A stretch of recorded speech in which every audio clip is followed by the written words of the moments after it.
नमस्ते फ्रेंड्स, मैं doctor Trilochan Agarwal, senior consultant international cardiologist at Jayprakash hospital Rourkela. As we know on 17 May every year हम लोग world hypertension day celebrate करते हैं and इसका मेन मोटो है कि हम कैसे हमारे फ्रेंड्स को एजुकेट करें अबाउट हाइपरटेंशन क्या है, इसका क्या सिम्टम्स होता है, हम कैसे इसको डायग्नोस करें एंड कैसे हम इसको ट्रीट करके इसका कॉम्प्लिकेशन से बचें। जनरली अगर हम डिस्कस करें हाइपरटेंशन के बारे में तो हाइपरटेंशन मेनली दो टाइप का होता है, एक एसेंशियल हाइपरटेंशन और एक है सेकेंडरी हाइपरटेंशन। तो 90% कंडीशंस में फर्स्ट एसेंशियल हाइपरटेंशन होता है, 10% कंडीशंस में सेकेंडरी हाइपरटेंशन होता है। तो सेकेंडरी हाइपरटेंशन का मतलब है कि कोई ऑर्गेनिक कॉज के कारण उसको हाइपरटेंशन हुआ है और जनरली हम ये हाइपरटेंशंस इन्वेस्टिगेट करते हैं अगर कोई पेशेंट हमारे पास में बिलो 30 एज ग्रुप में प्रेजेंट किया है। उस कंडीशंस में आइदर ये किडनी रिलेटेड हो सकता है या एसोसिएटेड इस एड्रिनल ग्लैंड्स के कारण हो सकता है या फियोक्रोमोसाइटोमा के कारण हो सकता है या क्वार्टस ऑफ एओर्टा अगर कुछ होगा तो उसके कारण या थायराइड हार्मोन के कारण हो सकता है। तो बहुत सारे कॉजेस है जिसका एक एक हमको फाइंड आउट करना होता है कि सेकेंडरी हाइपरटेंशन में कौन से कारण के कारण उसको हाइपरटेंशन हो रहा है। But in primary hypertension like 90% of condition में कोई कारण नहीं है, बट ये जनरली जैसे जैसे एज बढ़ता है वैसे कुछ रिस्क फैक्टर्स के कारण ये हाइपरटेंशन आता है। एंड इसमें रिस्क फैक्टर्स का अगर कहें तो हम लाइक किसी का अगर बहुत ज़्यादा स्ट्रेस है, स्लीप डिप्राइवेशंस है, ओवरवेट है, इंक्रीज सॉल्ट इंटेक है, इंक्रीज सैचुरेटेड फैट इंटेक है and associated with other risk factors है लाइक डायबिटीज़ है, हाई कोलेस्ट्रॉल्स है, देन उसमें ये हाइपरटेंशन आने का चांसेस है। एंड ये हाइपरटेंशन जनरली क्या होता है, जैसे हम देखते हैं कि दो रीडिंग में मेजर करते हैं हम, ऊपर वाले को सिस्टोलिक ब्लड प्रेशर कहते हैं और नीचे वाले को डायस्टोलिक ब्लड प्रेशर। तो सिस्टोलिक ब्लड प्रेशर लाइक हम सबको जानते हैं कि 120/80 जनरली नॉर्मल होता है, बट 120 to 140 हम लोग को अलर्ट रहना है और बिलो वैसे ही 80 to 90 हम लोग को अलर्ट रहना है। बट अगर 140 से ज़्यादा होता है ऊपर वाला सिस्टोलिक ब्लड प्रेशर और नीचे वाला अगर 90 से ज़्यादा होता है तो उसको हम हाइपरटेंशन कहते हैं। एंड इस कंडीशन में सिस्टोलिक ब्लड प्रेशर और डायस्टोलिक ब्लड प्रेशर का क्या इंपॉर्टेंस है। Diastolic blood pressure generally young age में डायस्टोलिक ब्लड प्रेशर ज़्यादा आता है, उसमें लाइक अगर देखे होंगे रीडिंग नीचे वाला अबव 100 पे आने का चांसेस रहता है। तो वो ब्लड प्रेशर भी हमको इग्नोर नहीं करना है। और सिम्टम्स की अगर बात करें तो हाइपरटेंशन में क्या सिम्टम्स हो सकता है, तो मेनली मैक्सिमम पेशेंट्स में कोई सिम्टम्स नहीं होता है, इसीलिए हम इसको साइलेंट किलर डिजीज़ कहते हैं।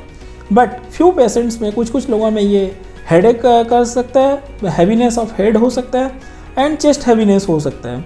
तो वाई ये सिम्टम्स भी इम्पोर्टेंट है बिकॉज बहुत सारे लोगों को चेस्ट हैवीनेस होता है तो पहले वो लोग सोचते हैं कि लाइक मेरे को कोई हार्ट पे ब्लॉकेज होगा, मेरे को हार्ट अटैक हो सकता है, तो वो लोग पैनिक हो जाते हैं एंड सोचते हैं कि नहीं मेरे को मतलब हो सकता है। तो उस कंडीशन में क्या होता है कि लाइक एक तो है कि ब्लड प्रेशर उनका हाई होने का चांसेस है, उसके ऊपर में अगर एंजाइटी के कारण और भी ब्लड प्रेशर बढ़ेगा तो उस कंडीशन में हमको ब्लड प्रेशर इमिडिएटली चेक करना है।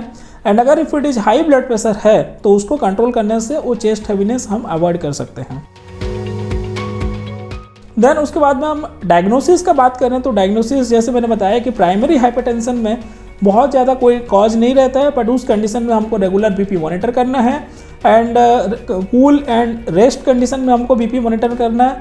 लाइक कोई ऑफिस आवर्स में हुआ, कोई एकदम स्ट्रेस में है, उस कंडीशन में बीपी मॉनिटर नहीं करना है। एंड अगर बीपी हाई है तो हमको कंसीडर करना है वेदर हम लोग नॉन फार्माकोलॉजिकल मेजर या फार्माकोलॉजिकल मेजर से हम उसको ट्रीट कर सकें। तो उसके बाद सेकेंडरी कॉज ऑफ हाइपरटेंशन अगर रहेगा तो उसमें हम बहुत सारे डिपेंडिंग अपॉन क्या हो सकता है, लाइक किडनी प्रॉब्लम है तो किडनी प्रॉब्लम में हमको ब्लड टेस्ट करके क्रिएटिनिन वगैरह देखना है या फिर उनका अल्ट्रासाउंड से हम रीनल आर्टरी स्टेनोसिस है क्या वो रूल आउट कर सकते हैं। देन मैनेजमेंट के पार्ट्स में डिस्कस करें तो उसमें non pharmacological and the pharmacological management है। तो नॉन फार्माकोलॉजिकल मैनेजमेंट मतलब हम विदाउट मेडिसिन कैसे हम हमारे पेशेंट्स का ब्लड प्रेशर को कंट्रोल कर सकते हैं। तो फर्स्टली हम ट्राई करते हैं फॉर फ्यू मंथ्स, अगर किसी का ब्लड प्रेशर लाइक 140/90 या जस्ट लिटिल हाई है तो उस कंडीशन में हम ट्रायल करते हैं कि उसका जो रिस्क फैक्टर्स है उसको कंट्रोल करके कैसे हम उसको नॉर्मलाइज करें। तो लाइक उसको प्रॉपर एडिक्वेट स्लीप लेना है, सॉल्ट इंटेक को कम करना है, देन स्ट्रेस अगर है तो उसको relaxation therapy like any form meditation therapy हो कुछ भी उसको स्ट्रेस को रिलीव करना है। Then increase amount of fruits and vegetables in balance diet then saturated fat intake को कम करना है। ये सब करने के बाद भी अगर उसका ब्लड प्रेशर हाई रहता है, इन दैट कंडीशन फिर हम लोग को मेडिसिन के प्रायोरिटी पे हमको सोचना है। एंड फार्माकोलॉजिकल मैनेजमेंट में हम डिफरेंट मेडिसिन है, but based on the different clinical profiles हम चूज करते हैं कि कौन सा मेडिसिन किस पेशेंट को अप्रोप्रिएट रह सकता है।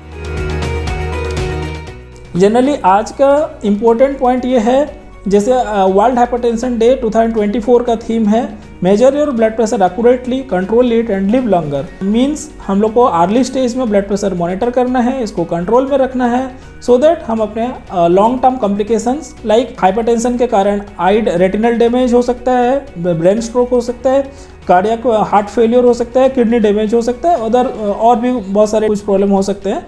तो लाइक दिस अगर हम ब्लड प्रेशर को कंट्रोल रखें तो ये सारे डैमेज को हम प्रिवेंट कर सकते हैं। Thank you.